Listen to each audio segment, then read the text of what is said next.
প্যারা হাজিরিন, নবীজি সাল্লাল্লাহু আলাইহি ওয়াসাল্লামের কাছে বৃদ্ধ মানুষ আসছে। আসার পরে বলতেছে, নবী গো,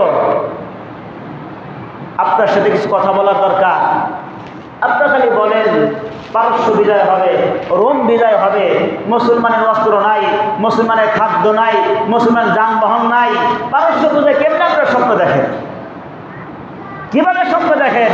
পেটে ভাত নাই, আপনি পারস্য বিজয় করতে চাইতেছেন, এটা কি সম্ভব? আল্লাহ নবী বললেন, নবী গো, আপনি বলেন হাসর নাসর কবর, এটা তো আমার আউটসাইড, এটা আমার বিশ্বাস হয় না। আল্লাহ নবী বললেন, চাচা, কিয়ামতের ময়দানে, হাসরের ময়দানে আমি আপনাকে হাসরের ময়দানে গিয়া হাত ধরে দেখাবো, এটা হলো হাসরের ময়দান। সুবহানাল্লাহ, জোরে বলেন না সুবহানাল্লাহ। নবীজি কি বলেন? হাত ধরে আমি আপনাকে দেখাবো, এটা হলো হাসরের ময়দান। কিছুদিন পরে নবীজি বিদায় হয়ে গেলেন। হযরতে খলিফাতুল মুসলিমিন হযরতে ওমর রাদিয়াল্লাহু তাআলা আনহু, তিনি সেনাপতি, রাষ্ট্রপ্রধান, বিদ্যমান নবীর সাহাবী হযরতে ওমর রাদিয়াল্লাহু তাআলা আনহুর কাছে আসছে, ও ভাই ওমর, আমাকে মুসলমান বানায়া দেন। কেন আপনাকে মুসলমান বানাবো? এতদিন পরে আপনি আসছেন, মুসলমান হবেন, কারণটা কি? কারণ আগে বলেন।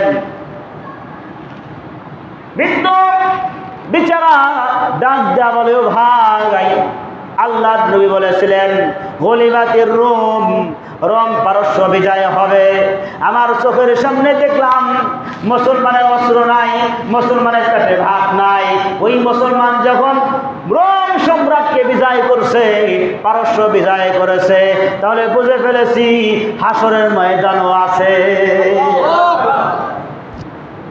নবীজি ভবিষ্যৎবাণী দিয়েছেন, সেটা যেন বাস্তবায়ন হয়েছে, বাকি ওটাও বাস্তবায়ন হবে। তাহলে আমি কালিমা পড়ে মুসলমান হইয়া নবীজির সাথে সাক্ষাৎ করতে চাই। সুবহানাল্লাহ।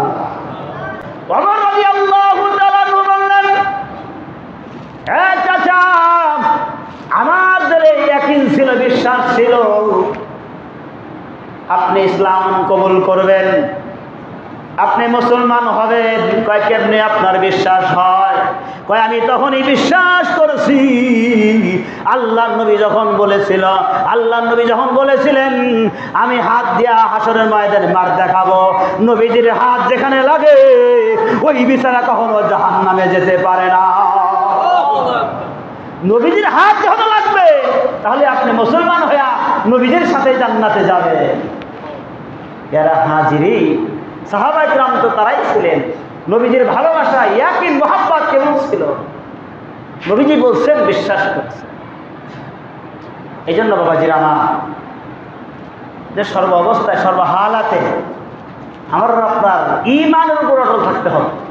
কিসের উপর? ঈমানের উপর অটল থাকতে হবে। 500-1000 টাকা দিয়ে আমার ঈমান বিক্রি করা যাবে না।